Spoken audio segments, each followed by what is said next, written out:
মনি কৰে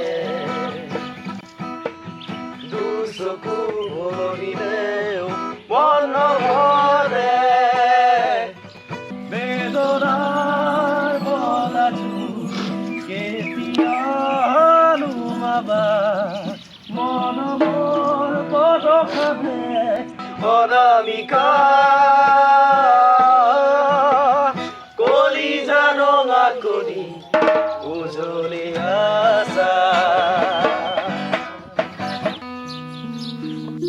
গীতবোৰ গালে গাইডখন মন যায় অনুৰোধ আৰু এটা গান আৰে তোমাক দেখা পালে সপোন জাগি উঠে বুকুখনি হয় তাজমহল মন নদী হৈ মৰম ফুটিব তাত হৈ সাগৰ সন্মুখত যেতিয়া তোমাক দেখো যাযাবত অভিমান মুঠিতে ৰাখো সন্মুখত যেতিয়া তোমাক দেখো যাযাবত অভিমান মুঠিতে ৰাখো মন যায় মন যায় মন যায়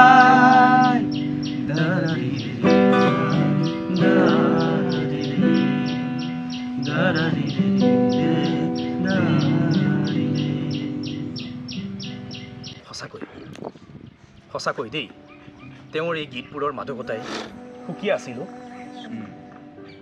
তেওঁ গীতৰ মাজেৰে আমি জীয়াই থকাৰ প্ৰেৰণা পাওঁ সুখ দুখ হাঁহি কান্দোন সকলো সময়তে তেওঁ গীতবোৰে আমাক সাহস দিয়ে তেওঁ গীতৰ বাহিৰেও তেওঁ মানুহজনো প্ৰতিজন অসমীয়াৰ সাহস আছিল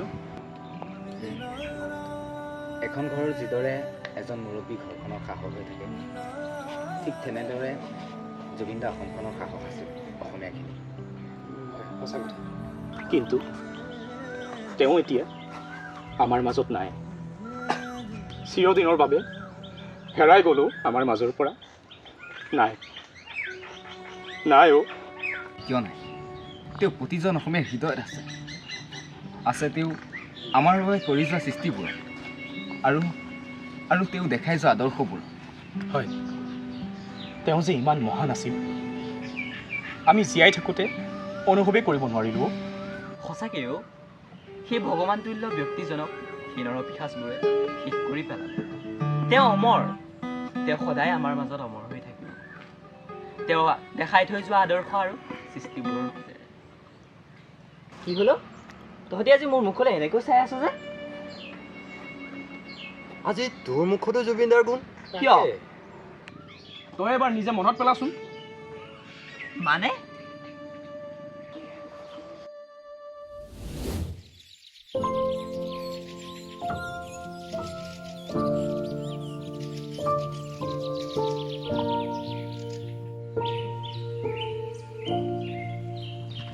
ঐ কি হ'ল গোটেইকেইটা যে মুৰ্গী বেমাৰে পোৱা দি জুলকা খাই বহি আছ যাবি নে নাযা ক মোৰ হাতত পইচা নাই ৰে বল বুলি ক'লে কেনেকেনো যাম ক হেৰৌ সৰুখনহে এক নম্বৰ গাখীৰ ঢেৰ পইচা নালাগে নহয় খাটাং মই যোৱাটো খাটাং আৰে দূৰ দূৰণিতো যাব নোৱাৰোৱেই এই ওচৰলৈ যদি আহিছে মই যদি চাব যাব নোৱাৰোঁ তেনেহ'লে এই জীৱনত মই তেওঁক চোৱাৰ হেঁপাহ হৈ থাকিব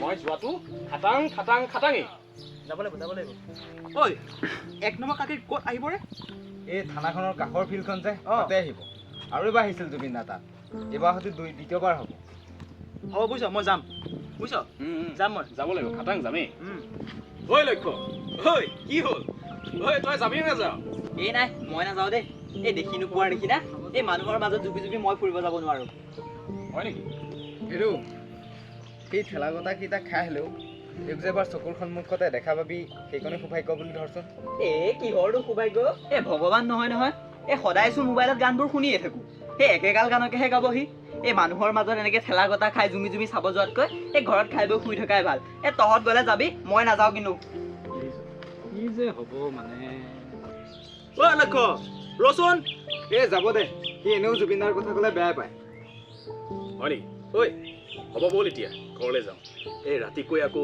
এই জুবিনদাৰ এই গানৰ তালে তালে নাচিব লাগিব নহয় হয় নহয় অ জানমণি তুমি বহাগত অ জানমণি তুমি হৰমত ব'ল ব'ল শুই লওঁগে ব'ল ঠিক আছে ব'ল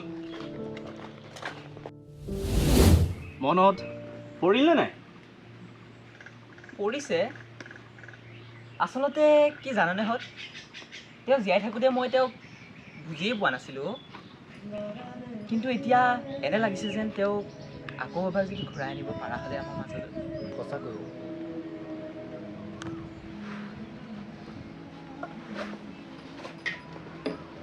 কোনোবা মুহূৰ্তত এনে লাগে যেন তেওঁ আমাৰ মাজতে এতিয়াও আছে যেন তেওঁ ক'ৰবাত লুকাই থাকি চাবহি বিচাৰিছে তেওঁৰ প্ৰতি থকা আমাৰ ভাল পাব তাকে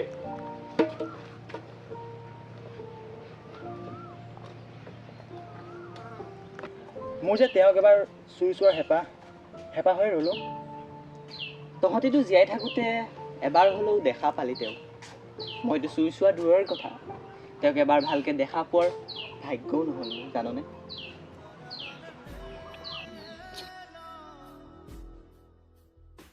বুজি যে পালি ঐ পল আৰু এটা কথা মনত আছেনে নাই কি কথা অনুৰাগৰ যে সেইদিনা জীয়েকজনীৰ লগত ব্ৰেকআপ হৈছিলে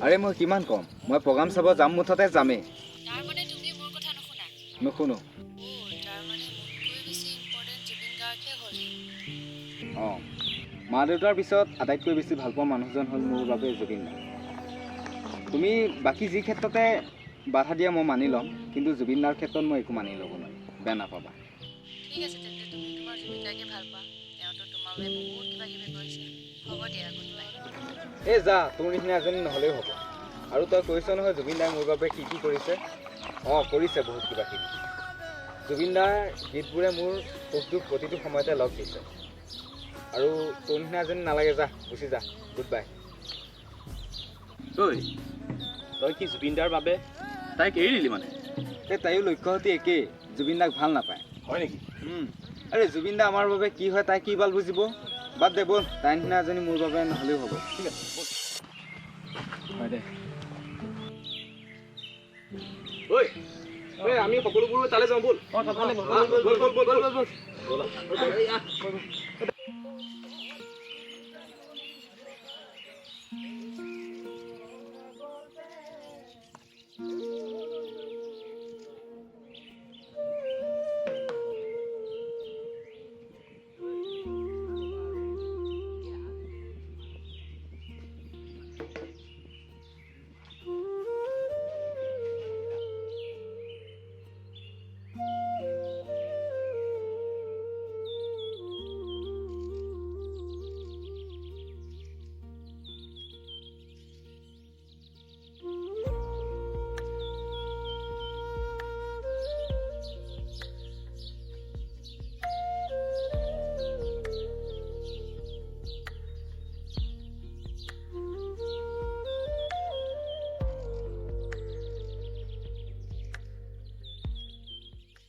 ঐ এতিয়াৰ পৰা আমি আৰু জুবিন দাক ক'তো দেখা নাপাম ন অঁ বহাগ আহি পালেহি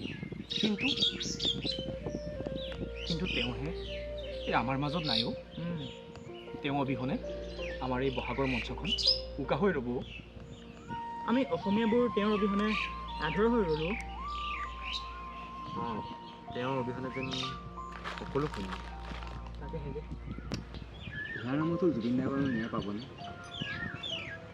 আমাৰ বুকু উদং কৰি কলিজাৰ টুকুৰা কাঢ়ি লৈ যোৱা সেই পিশাচকেইটাই শাস্তি পাবনে নে আকৌ সিহঁতকেইটা মুকলি আকাশৰ তলত মুক্ত হৈ ঘূৰি ফুৰিব ক'ত পাব তেওঁকচোন লাহে ধীৰে সকলোৱে পাহৰিব ধৰিছে তেওঁক যেন কোনোবাই কিছু লোকে আওকাণ কৰিব লৈছে সঁচাকৈ যিজন মানুহে আমাৰ বাবে সকলো কৰি থৈ গ'ল আৰু এতিয়া আমি সেইজন মানুহকে পাহৰিব ধৰিছোঁ তাকে আমি কেতিয়াও নাপাহৰোঁ জুবিন দাই ন্যায় পাবই লাগিব মুকলি আকাশৰ তলত অপৰাধী মুক্ত হৈ ঘূৰিব দিয়া নহ'ব মাৰি পেলাম মাৰি। তই ঠিকেই কৈছ, হাৰি যাব কাকো দিয়া নহ'ব। অঁ কাকো দিয়া নহ'ব। নাই নাই, আমি থকালৈকে সাৰি যাব পাৰিব। একদম হাৰি যাব নোৱাৰিব, হ'ব দিয়া নহ'লে। নোৱাৰিবই। যিজন মানুহে ৰাজনীতি বেয়া পাইছিল আজি সেইজন মানুহক লৈ প্ৰতিজন নেতাই ৰাজনীতি কৰি আছে। মোক জিকাই দিয়ক, মই জুবিনদাৰ ন্যায় দিম, কেৱল জিকাই দিয়ক। তাৰ বাহিৰে কোনোবা এজন নেতাই জয় জুবিনদা বুলি সভাত সকলোকে চিঞৰতা মাৰিব কোৱা শুনিছনে?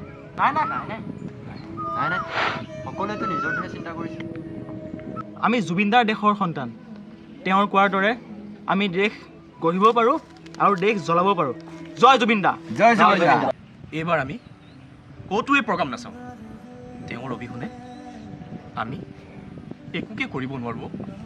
চা, আমি নৱপ্ৰজন্ম। এই নৱপ্ৰজন্মক লৈ জুবিনদাৰ বহুত আশা আছিল। তেওঁ কেতিয়াও কোৱা নাছিল যে মই নোহোৱা হ'লে তহঁত থমকি ৰৈ যাবি।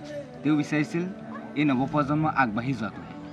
অঁ, তেওঁ বিচাৰিছিল তেওঁৰ সৃষ্টিসমূহ জীয়াই ৰখাটো। ঠিকেই কৈছা তুমি। জুবিনদাই কৈ থৈ যোৱা প্ৰতিটো কামেই আমি কৰোঁ। তেওঁৰ কামৰ মাজেৰে আমি তেওঁক জীয়াই ৰাখিব পাৰোঁ। হয়নে নহয়? আৰু এটা কথা জানো নাই, জুবিনদাই এনেকৈ মন মাৰি থকাটো বিচৰা নাছিল নহয়। তেওঁ বিচাৰিছিল আমি সকলোৱে হাঁহি ফূৰ্তি কৰি থকাটো। আমি এনেকৈ যদি সদায় দুখ কৰি থাকোঁ, থমকি ৰওঁ, তেওঁ বৰ কষ্ট পাব। সঁচাকৈ তেওঁ বিচৰা নাছিল এনেকৈ। মানুহটো বহুত ফূৰ্তিবাজ আছিলে। তেওঁ নিজেও ফূৰ্তি কৰে আৰু আনকো ফূৰ্তি ৰাখিছিল সদায়। হয় দেউ, হয় দে। ঐ অনুৰাগ, ঐ এই জুবিনদাৰ বিহু এটাকে ধৰ। এই বিহু পালিহে নহয়, ধৰ ধৰ ধৰ। তেওঁৰ গীত গাব পাৰিম জানো? আৰু তেওঁৰ দৰেতো কোনেও নোৱাৰে, কিন্তু তেওঁক আমাৰ মাজত ৰাখিবলৈ অকণমানো চেষ্টা কৰচোন ভাই। ঐ ঐ ঢোলটো ল। ঐ দে দে দে দে দে, এই গীটাৰখন লোক দিও। দে লগা লগা, বিহু এটা লগা। আৰে দেৰিকৈ কিলাম, লগা না লগা। আৰে লগা।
আজিকালি নিজৰ নিজৰ ধৰণে থাকে, নিজৰ নিজৰ লাইফষ্টাইল, নিজৰ লেপটপ লৈ বিজি থাকে। আড্ডাটো লাগে, আড্ডা নহ'লে সেই বস্তুটো জন্ম নহয়। মই সদায় কওঁ ল'ৰা ছোৱালী আড্ডা মাৰিব লাগিব।